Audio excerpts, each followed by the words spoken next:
really wanted him. So for me, Skip, I wouldn't have done it because I believe they have enough. But AB won't be the reason.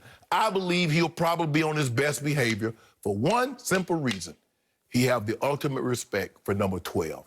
And I believe 12 has reciprocated that and have the respect. Whatever he may or may not have done, Tom Brady says, you come to me with a clean slate. You're a blank sheet of paper, and I'm going to accept you from this point on based on what you do moving forward. Not what you've done before you got here, because I've heard the story about how you and Ben clash, how you and Mike Tomlin, how you show up late for meeting, you wouldn't come to practice, yada, yada. I heard all that. But you didn't do that on my watch. And that's what most teams say, Skip. I heard about that, but you come here with a clean slate. And I believe because Brady have that respect for AB has that level of respect for Tom Brady, I believe Brady will be able to say, AB, this is what we need to do. This is what we need from you.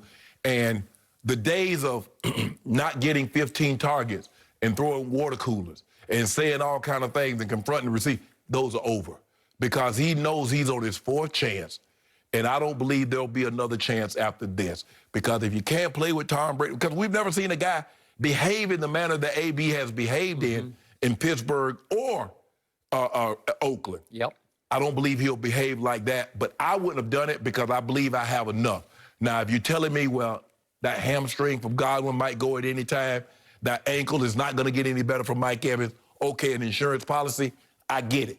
But I think they have enough, but I feel very comfortable in saying he ain't going to be the reason they don't get to the Super Bowl. I am surprised by that conclusion because you were adamant yesterday, bad idea. Wrong guy to add to this mix in this. Well, the reason why, Skip, because the money that they're paying him and it's incentive. So basically, it's a week-to-week deal. He's a weekly worker. He's an hourly worker, Skip. Like, and Bruce Arians made it abundantly clear. He misbehaved, he gone.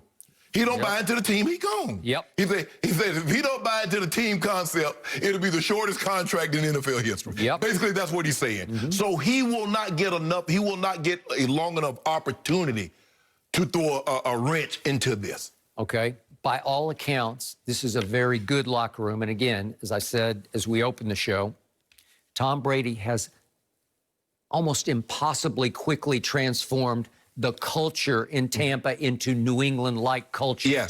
By all accounts, it's a very good locker room with good guys. Mike Evans seems like a really good guy to me. Chris Godwin seems like a really good guy to me. Cameron Brate, and we can go on and on. Now, you have guys who have had issues before. Fournette has had some issues. And obviously, if you throw AB into the fire, you're throwing gasoline onto the fire potentially, right? This is the same Tom Brady who said, give me Randy Moss in 2007. He did not have AB kind of baggage, but he did have some baggage. And Tom Brady loved him. Tom Brady just embraced him, and I believe he embraced back the Patriot way. And he started to balk against it after 2 years, and then pretty quickly after a Monday night game at Miami, he was out. You got it. That guy, Randy, was a guy that he had to have respect for the coach, which he had for Denny Green. He had to have respect for the quarterback, which he had for Culpepper to an extent, and he had for Tom. If they don't have those He also had the great Chris Carter as his big brother. And then Skip, and then for whatever reason, he went to Oakland. He was done. He did not even want to get off the bus in Oakland. I've heard that firsthand from the guy at the top. And they just gave him, what was for a fourth-round pick? Third or fourth-round pick, They just gave him New England, and the rest is history. Because 2,000 records fell like snow in Foxborough, right? Okay, so what does Tom Brady know about Antonio? Well, they signed him on a Monday before the game at Miami. On Tuesday, that civil suit got filed, alleging 3 different instances of sexual assault. So that was a bombshell and could have been a big distraction. So they practiced Wednesday, Thursday, and a little bit on Friday, walked through maybe on Saturday. They had to fly. And they're back in Antonio's hometown in Miami. It winds up 43-0 Patriots because Miami was really struggling at that point, as you recall. But right away, both Belichick and Brady said, we don't care about the naysayers. We don't care about the negativity. We are going to play Antonio Brown. And in the very first drive, they put him in on the second play of the game and threw him the football. And Tom threw him several passes, but I think we have a riff of the 4 that Antonio caught. You can just see what started happening. This is with 1 week of practice. That they don't know each other at all. And Brady immediately, that's the first throw to Antonio on his first play of the game, the second play for the Patriots. And then here he goes again. This is still on that first drive. He hit him 3 straight times. And this is the 3rd time on the first drive. That was pretty much double covered. And then he hit him with the touchdown pass to seal it. And again, it's a route. And as you know, the rest of the story is there was a group text and Robert Kraft got involved, and then Antonio ripped Robert Kraft and he was gone. After 1 week, he was gone. But they clicked and connected so deeply that they stayed in close touch the whole time, Antonio and Tom Brady. That's an unlikely couple, right? Like those are straight bedfellows. There's nothing more valuable than the quarterback and wide receiver respecting one another. Yep. And don't tell me my success is just tied to you, because I would never say your success is just tied to me. And for whatever reason, it started to, he and Ben started to book. They became a level of disrespect. And then the gap between the disrespect, it got larger and larger. And so once that happened, AB was not going to acquiesce. And Ben's like, I'm the de facto leader of the team, because the general manager basically said, Ben got Super Bowls, he the dad, y'all the kids, listen up. Once it was that, AB's like, I'm out. I'm out. But he never broached that. Tom doesn't strike me as a guy that says, even as accomplished as he is, would ever tell a player, I made you. Your success is tied to me. I can dictate how good you are in a given game. That doesn't strike me as Tom Brady. And I think AB felt that Ben, whether he said that or acted in such a way. Now, AB is not without blame. So I don't want people to think, Shannon, you letting that, no. Hey, time out. This man across from me, the Hall of Famer Shannon Sharp, no Hall of Famer has been harder on Antonio Brown than you have. No.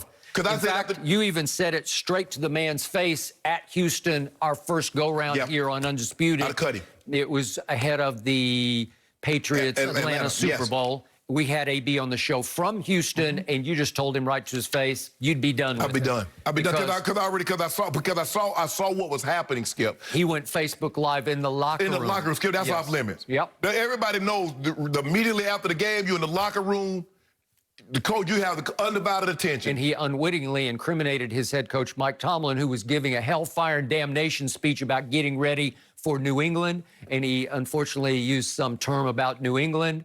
And AB putting it out live. He got it live, Skip. He like, bro, you should be paying attention. I said, and I felt that was the beginning of the end. But there are a lot of things that was going on that wasn't reported. Because, Skip, when you look, everybody knows, it doesn't matter. People think it's just like superstars in sports. No. If you're really good at your job will give you more leeway as far as coming in late, as far as absences. Your job, the better you are at your job, the more leeway you get. That's no different than in sports. Okay, I got it. The good thing is that the most people realize that, well, let's not abuse the privilege. Okay. So I believe that Antonio Brown, not only will he not be the reason they don't get to a home Super Bowl, I believe he'll be the reason they do get to it. I believe that Tom is going to show the young receivers the way. They both made the Pro Bowl, Mike Evans and Chris Godwin last year, and they went 7-9. They didn't make the playoffs.